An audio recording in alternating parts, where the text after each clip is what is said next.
everyone, and as you can see, we have a change of background, got more bookshelves. Life is good. This is a new background and I'm so excited because I see all these booktubers with their bookshelves in the background and like this really small bookshelf that just would not look good on camera, and now I finally got a nice big one and I can film in front of it, and now I can feel part of a real booktube community. Like, I read books, I have a lot of books, now here I can show them to you. Anyways, let's get started to this video. Today we will be reviewing Snow Like Ashes by Sara Raasch.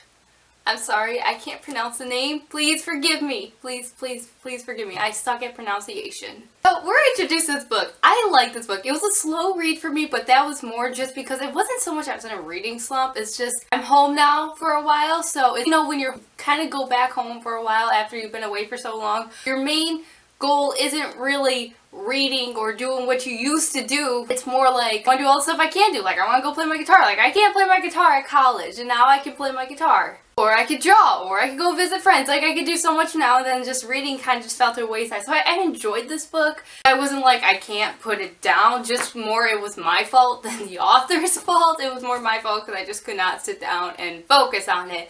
But so I'd probably give this book maybe 3.5 star. Only because, like I said, it took me really long. It took me 2 weeks. I was like really disappointed because I thought, oh, this is going to be such a fast read book. It probably would have been if I just would have read the book. So we are introduced to this main character called Mara. I feel like Mara's fighting skills are kind of really downplayed in this book. I don't know why, but I'm not saying she is weak, but I always pictured her as somewhat weak, and maybe just because we don't really get to see her skill throughout a lot of the books. Like, in a lot of other books, you see these characters who can kick butt, and you're like, yeah, they're tough, they can get out of anything. Where Mara's like, are they gonna get out? Are they gonna get out? Like, I don't know. Maybe just because the way Sir kind of describes her at the beginning, kind of like, oh, she can't fight, she's not allowed to fight, which I always thought was weird. Why can't she fight? But then we find out later, and I was right. I'm so proud of myself for figuring it out. Anyway, so let's stick with the beginning, though. Aaron finally convinces Sir, with the help of Mather, that she can go on this mission to try to receive this locket half. Because every kingdom has like something that represents their magic, and theirs is a locket, and half of it's somewhere in the world, and then the other half is with the evil king of spring, Angra. So Sarah finally gets this locket, and she gets captured by this one person named Herod. He just is annoying by everything. She gets this captured. I was like, okay, how's she gonna get out of this? Like, wow, that's like a real stop of the book. Like, first chapter, I'm captured. There goes the book. Like, I was like, how is she gonna get out of this? But my question was, Herod put the locket half after Mara retrieved it in the saddlebag right next to her. Why would you put it right next to her? Like, I know he probably thought, oh, she can't get out. But don't ever underestimate someone, dude. Don't ever underestimate women, because we are strong and we are fighters. Mara can kick butt. She'll kick his butt. She's gonna kick his butt. Like when they get to Cordell, and the maids were like, Lady Mara, and she's like, don't call me lady. It kind of reminded me of The Selection with America singing, like, don't bow, and all of this, blah, blah, blah. It reminded me of The Selection a little, but I feel I could relate to Mara by some of the things she says in this. Like, some of the things she says is exactly what I would say in certain situations. Before I knew Sir agreed to this marriage thing, I thought Mather did, and I was so mad, because I was like, whoa, Mather, like, I thought they had feelings for each other. Why did he agree to this marriage arrangement? What is with this book? Like, Mara is kind of now this pawn, and I can really understand her here. I feel like, kind of sucks. I feel like her freedom is always taken away. Once her freedom was taken away when spring attacked winter. Second, her freedom was taken away when she wasn't allowed to fight for the longest time. Sir wouldn't allow her. And I felt like third, her freedom was taken away when now she becomes a pawn in marriage. I feel like Mara maybe constantly feels like she's kind of just being pushed around and being told what to do. But apparently Sir had this agreement the whole time. Like, apparently the King of Cordell came to winter when it first fell, and Sir's like, no, not gonna happen, sorry. But it's funny how the minute they come, and they're like, yeah, we agreed to this marriage proposal, they're like, boom, ball's done, we got the ball planned. Like, part of me wonders, like, they knew they'd come back to them someday, so they already had, like, the ball planned, and now it comes, and like, boom, we have the ball ready, let's do this. Because they put it on pretty quick. There's this one part where they mention coffee at the ball. They're like, oh yeah, come, there's like coffee and everything. I'm thinking, that's my type of ball. Like, I hate dances. Like, I hated it in high school. I had to go to homecoming or something. I don't like dances. I just don't. But if there was coffee, I would be there. I would be there before you could even sell me a ticket to go there. Honestly, if there was a ball, I would go for the coffee. Sara said she always wanted her ball gowns. Maybe it was foreshadowing to how the end of the book is when we find out who the real heir is. When Mara says she marries as a marriage pawn, I think it's because she wants to be remembered, but she doesn't want to be remembered by her marriage alliance with Cordell. And even though that is a very huge thing to do,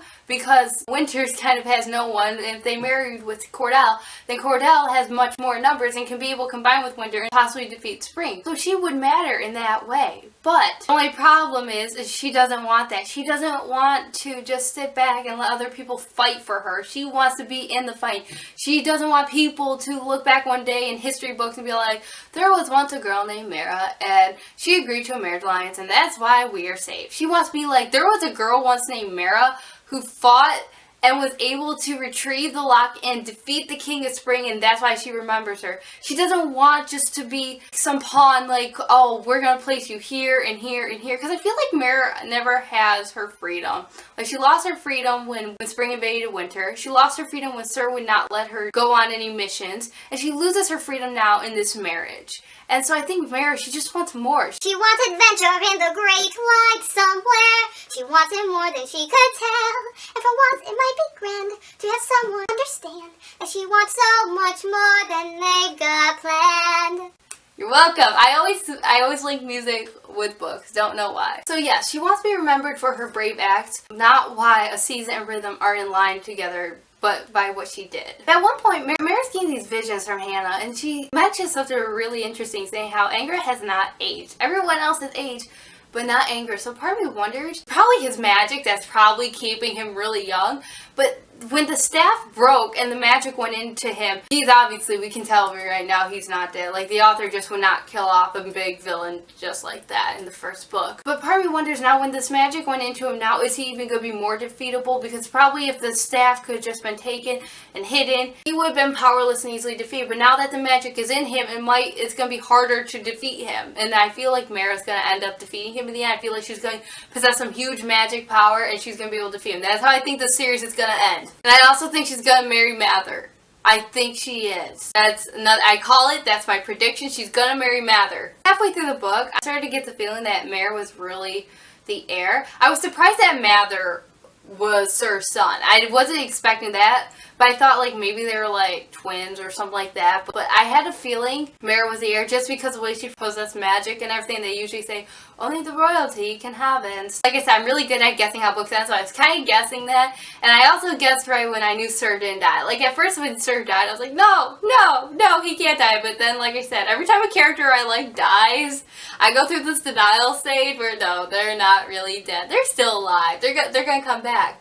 And then Mara describes this coldness that comes over her, and then she describes it later on in the book where she heals the boy. That's when it clicked. I was like, yes, Sir is not dead. He came back to life. Like Jesus. It makes sense of why Mather would be chosen as the heir, because women are considered much more powerful and they have more magic than the men do. So if the Mara was the true heir, she would have a much bigger target on her back than if it was just a male heir. So that makes sense now why Sir never let her go on missions. It wasn't because he thought she wasn't capable enough, it was because he wanted to keep her safe. Like, I feel bad for Mara though, because I feel like she never really felt like she had a family. She's kind of like, I'm just this orphan girl and that's it. Sir obviously I think is trying to hide from her true heritage was, and so when that one time when she called him her father, she's like, don't call me your father. And so part of me wonders, I think she never really felt like she had that family. And really, she's been communicating with her mom this whole time. So yeah, like, find out Mather is Sir's son and Mara is the queen's daughter. Like, Mather grew up his whole life believing he was the heir, and Mara grew up her whole life believing she was an orphan. That is really going to give someone trust issues later on in life, okay? Seriously, like, someone will be like, oh, hi, I'm your long lost cousin. No, you're not. No, you're not. The last person lied to me. Nope. That's gonna happen. They're not gonna trust anyone now, probably. But anyways, that's my review of Snow Like Ashes. I hope you enjoyed it. Tell me what you thought of the book. Thank you for watching this video. Remember to subscribe for more bookish conversations. Thank you for watching. Bye!